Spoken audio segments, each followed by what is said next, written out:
Hello students, welcome to my YouTube channel M Das maths tuition. আজকের class 9-এর কোষে দেখি 13 জ্যামিতি সম্পাদক করাচ্ছি। 6 এবং 7-এর দাগের অঙ্ক একটু কঠিন আছে, মন দিয়ে দেখতে থাকো বন্ধুরা।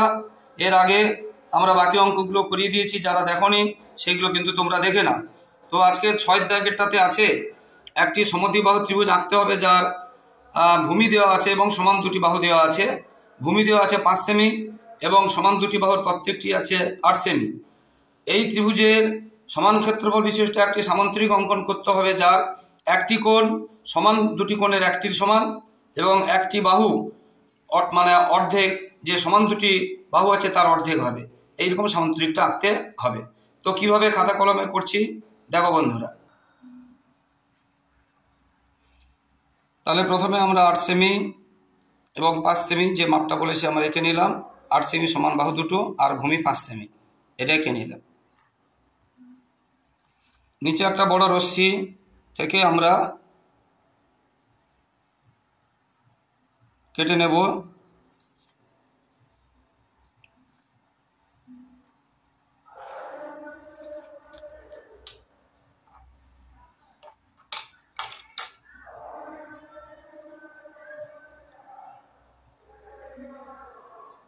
আমরা যেহেতু ভূমিটা বলেছি, আগে ভূমিটা কেটে নিলাম। নিচের ভূমি 5 সেমি কেটে নিলাম রশ্মি থেকে। এবারে 8 সেমি সমান করেছি, সমান দুটো বাহু বলেছিল সমদ্বিবাহু ত্রিভুজ। ওই ভূমির উভয় পাশে 8 সেমি করে দুটো বৃত্তচাপ আঁকলাম। যেখানে ছেদ করলো ওইখান থেকে আমরা যোগ করে দিলাম। তাহলে যে ধরনের ত্রিভুজ আঁকতে বলেছে সেই ত্রিভুজ হয়ে গেল। এবারে এখানে একটু কঠিন আছে, যে সামান্তরিকটা আঁকতে হবে, তার একটি বাহু হবে এই ত্রিভুজের যে দুটো বাহু সমান তার একটির অর্ধেক বা সমান দুটো বাহুর অর্ধেক, এবং একটি কোণ হবে এই যে ত্রিভুজের দুটি যে সমান কোণ আছে সেই দুটি সমান কোণের সমান, যে কোনো একটি সমান। অর্থাৎ এই বাহুটা বা এই বাহুটার অর্ধেক হবে এবং এই কোণটা বা এই কোণটার অর্ধেক হবে। তো যেহেতু সমান দুটি বাহুর অর্ধেক হবে, তাহলে আমরা খাতাটাকে নিজের দিকে ঘুরিয়ে ওটাকে আমরা অর্ধেক করছি, তাহলে সুবিধে হবে তোমাদের আঁকতে। তাহলে নিচের দিকে ঘুরিয়ে নিলাম, ওই বাহুটাকে অর্ধেক করব। যে কোনো মাপ নিয়ে বা অর্ধেকের একটু বেশি মাপ নিয়ে ওই বাহুর উভয় পার্শ্বে দুটো বৃত্তচাপ করলাম এবং আবার ওই বাহুর বিপরীত প্রান্তে বসিয়ে বৃত্তচাপ আঁকলাম। যেখানে ছেদ করলো দুটো জায়গায় ওই দুটো ছেদ বিন্দু এই করে আমরা অর্ধেকে দাগ দিয়ে দিলাম। বুঝতে পেরেছ? এবারে আমরা কি জানি, যে বাহুটাকে অর্ধেক করা হয় সেই বাহুর বিপরীত শীর্ষবিন্দুতে ওই বাহুর সমান্তরাল করা হয়। অর্থাৎ এই বিন্দুতে এই বাহুর সমান্তরাল করে এই বিন্দুটা টানতে হবে, অর্থাৎ এইরকম টানতে হবে। সেটা কিভাবে টানা হচ্ছে দেখো। ওই ভূমির, যেটাকে এখনো ভূমি বলছি, অর্থাৎ নিচের বাহুটার সমান মাপ নিয়ে ওই দিকে একটা বৃত্তচাপ আঁকলাম, মানে সামান্তরিকের মতো করতে হবে। আবার বিপরীত বাহুর মাপ নিয়ে দেখো ভালো করে কোথায় বসাচ্ছি, আরেকবার দেখিয়ে দিচ্ছি কিভাবে কোনটা কোথায় বসাচ্ছি, আরেকবার দেখিয়ে দিচ্ছি। আরেকবার কোন বাহুটার মাপ নিলাম আরেকবার করে দেখিয়ে দিচ্ছি। তাহলে নিচের মাপ নিয়ে উপরে বসিয়ে বৃত্তচাপ আঁকলাম। এবারে এই বাহুটার মাপ নিয়ে কোথায় বসাচ্ছি দেখো, ওই নিচে আবার বসিয়ে বৃত্তচাপ আঁকলাম। এবারে ওই ছেদবিন্দুর সঙ্গে ত্রিভুজের যেটা শীর্ষবিন্দু, মানে এটা যোগ করে আমরা উভয় দিকে বাড়িয়ে দেব। ব্যাস। এবারে যে সামান্তরিকটা করতে বলেছে তার একটি কোণ সমান দুটি কোণের অর্ধেক। অর্থাৎ ওখানে বলেছিলাম সমান দুটি কোণ ত্রিভুজের এই একটা কোণ সমান, তাহলে এই কোণের অর্ধেক নয়, কোণের সমান হবে। সমান দুটি কোণের যে কোনো একটি সমান, অর্ধেক নয়, ভুলে ফেলেছি, সরি। তাহলে এই কোণটা বা এই কোণটা সমান একটা কোণ এখানে আঁকতে হবে। তাহলে আমরা যে কোনো একটা বৃত্তচাপ নিয়ে নিলাম। দেখো কোথায় মাপ নিচ্ছি আর কোথায় আঁকছি, দেখো ভালো করে, ওই দিকে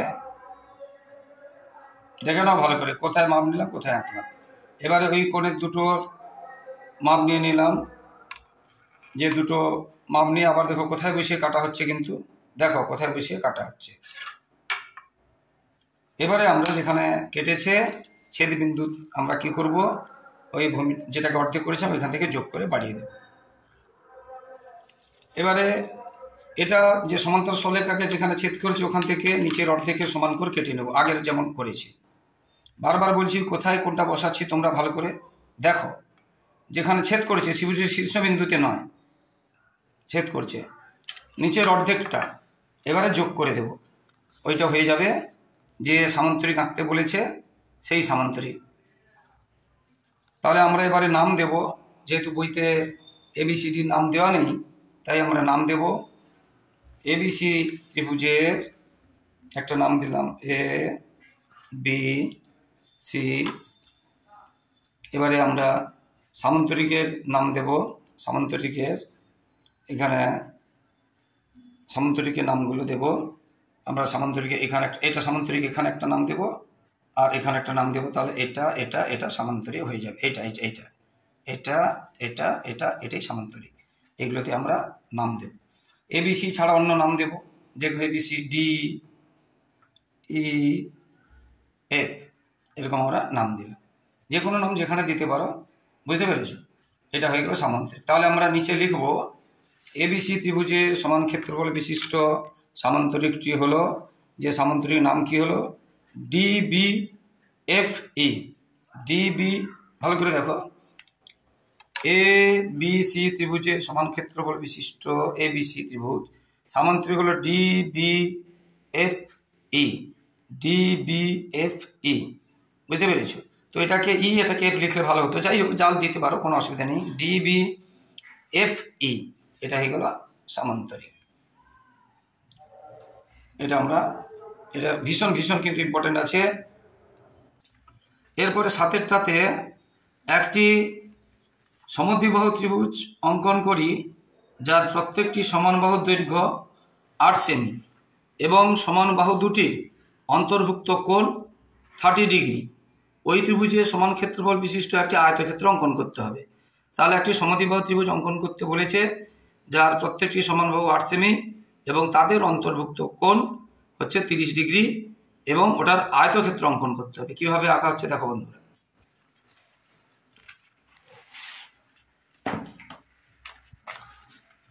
তাহলে প্রথমে যে মাপগুলো বলেছে আমরা সেটা এঁকে নেব।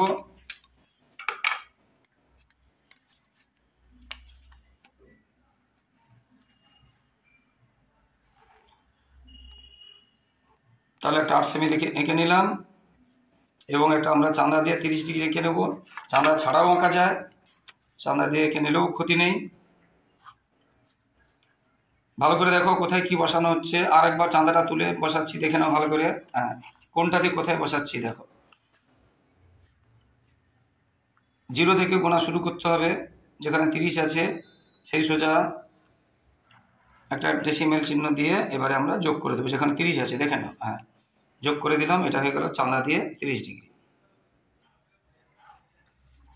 এবারে নিচে একটা বড় রশ্মি টেনে নেব।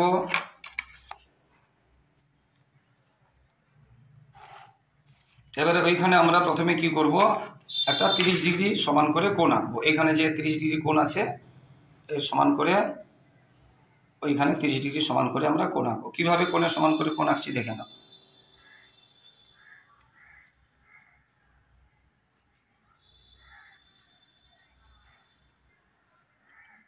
এটা 30 ডিগ্রি হয়ে গেল, কোণের সমান হয়ে গেল এবং উপরে আমরা 30 ডিগ্রি লিখে দেবো। 30 ডিগ্রি লেখা হয়নি, উপরে আমরা লিখে দেবো 30 ডিগ্রি হয়ে গেল।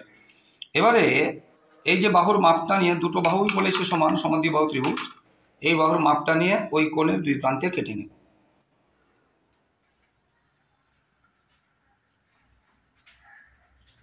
কোণের দুই প্রান্তে আমরা কেটে নিলাম, ওইটা যোগ করে দেব। যোগ করে দিলে যে ত্রিভুজ আঁকতে বলেছিল ওই ত্রিভুজ হয়ে গেল। এবার এই ত্রিভুজের সমান ক্ষেত্রফল বিশিষ্ট একটা আয়তক্ষেত্র আঁকতে বলেছে এবং এখানে কোনো বাহুর অর্ধেক টর্ধেক কিছু নির্দিষ্ট করে বলা নেই। তাহলে আমরা নিচের বাহুটাকে অর্ধেক করব।